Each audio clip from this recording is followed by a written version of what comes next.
السلام عليكم ومرحبا بكم في فيديو جديد على قناتي وقناتكم الشيف سفيان. اليوم ان شاء الله كما غتشوفوا معايا غنقدم معكم واحد الراي منزلي اقتصادي وكيوجد بمكونات طبعا متوفره في كل بيت، يعني بكل بدون صعوبات، والاهم انه كيوجد بسرعه وباقل تكلفه. باش تعرفوا هادشي كامل خليكم معايا حتى الاخير ان شاء الله باش تكتشفوا معايا المقادير وطريقه التحضير. ولا كنتوا اول مره كتشوفوا الفيديو اشتركوا في القناه وفعلوا الجرس.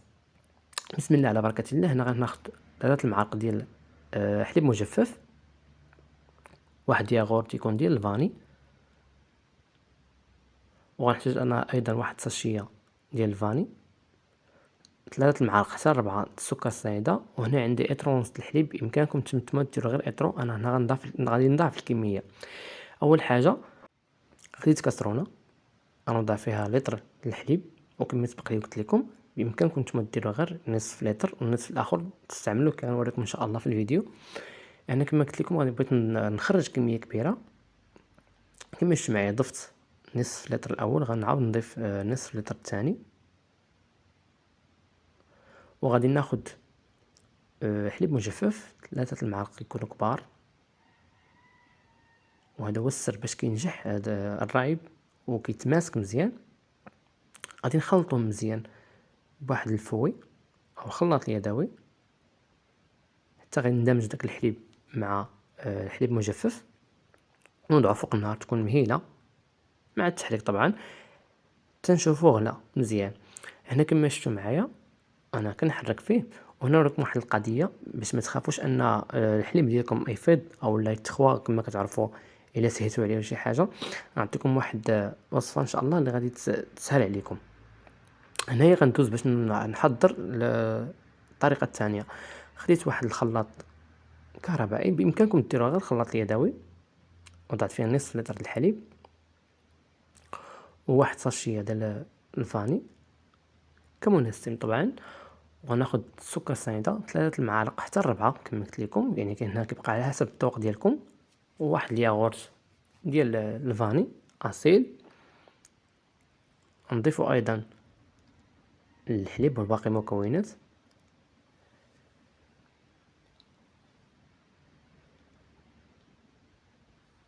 صافي كما شفتوا معايا، وغادي نطحن مزيان المكونات اللي وريتكم دابا. نحاول اني نطحنهم مزيان حتى يطحن الحليب مع الياغورت والسكر السنيدة والفاني كما غتشاهدوا معايا. يطحن مزيان مدة 2 دقائق حتى 3، يعني ما تخلوش بزاف. صافي هنا كما شفتوا معايا انا كما ساليت العمليه. كتبقى ديك الكشكوشه الفوق ضروري خصكم تصفيوها ما تخليوهاش باش ما يخسرش لكم الرايب ديالكم ويجيكم مرغومين الفوق. هنا كما سبق لي قلت لكم الحليب ها هو كيفيض. غنوريكم هذه العمليه هذه. غتاخذوا ملعقه خشبيه غتوضعوها فوق الكسرونه على هذا الشكل هذا، وتخليوه واخا تغربلوا عليه ما نعرف شحال من ساعه، ما كونوا على يقين ما غاديش يفيض لكم الحليب، كيطلع حتى الفوق وغادي ينزل. وعندكم حتى حاجه عاوتاني بغيتو ديروا معلقه توضعوها في الجنب ديال الكسرونه تخلوها فيها، او لا تدهنوا من الفوق شويه الزبده. وكنفضل انكم ديروا هذه العمليه هذه، راه ساهله صراحه. هنا صافي كما شفتوا معايا الحليب من بعد ما غلى ليا مزيان، غادي ناخذ داك الحليب اللي طحنت المره الثانيه، ناخذ صفايه ضروري. كما كتشوفوا داك الكشكوشه كتبقى من الفوق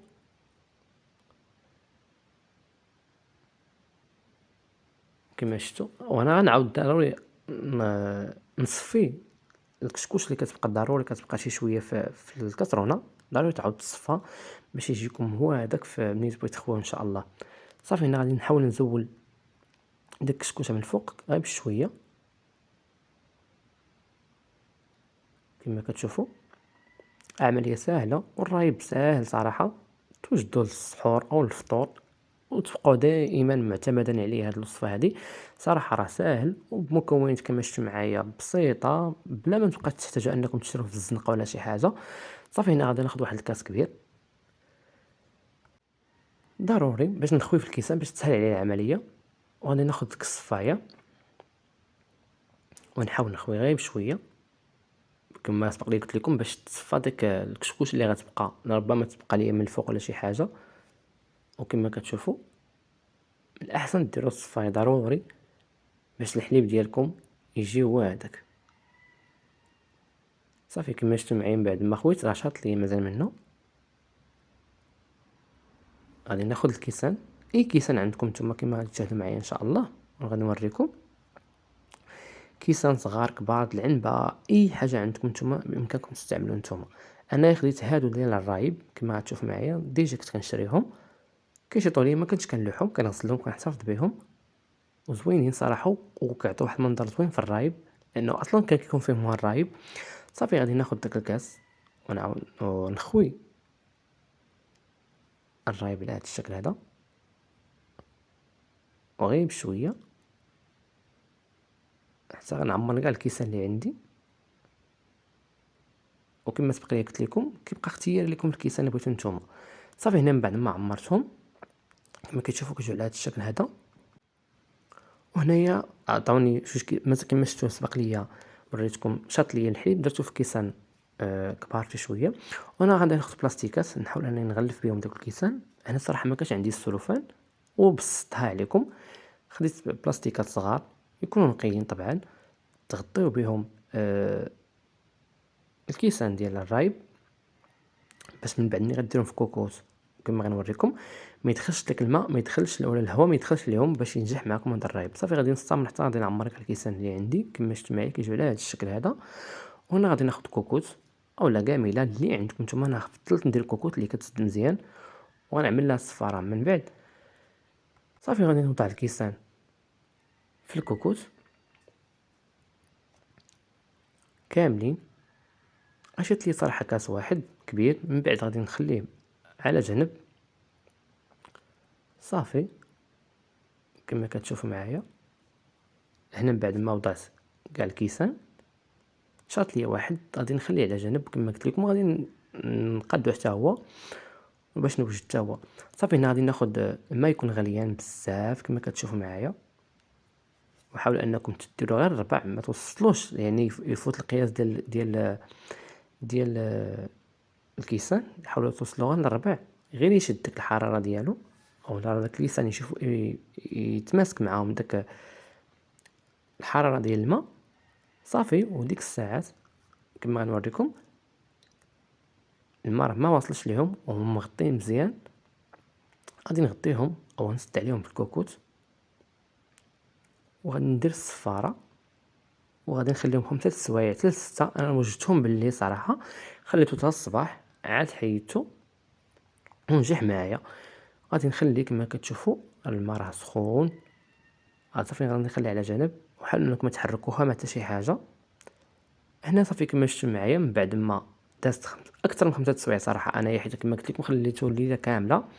انا غادي نفتحو معكم مباشره من بعد ما خليته في الكوزينه يعني ماشي شي بلاصه بعيده ولا ما غطيتو ما حتى شي حاجه. وغادي نوريكم ناخذ شي كاس وغنوريكم عن قرب كيفاش كيجي هذا الرايب هذا. كما كتشوفوا داك الصهد رجع على داك البلاستيك.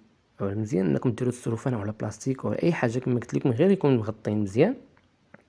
غنحيد ديك البلاستيكه وغادي نحاول انني نوريكم كيفاش كيجي وغادي نقلبوا معكم طبعا باش تشوفوا راه كيجي متماسك بحال ديال الزنقه كما كتشوفون معايا. جا ناجح وسهل واقتصادي صراحه.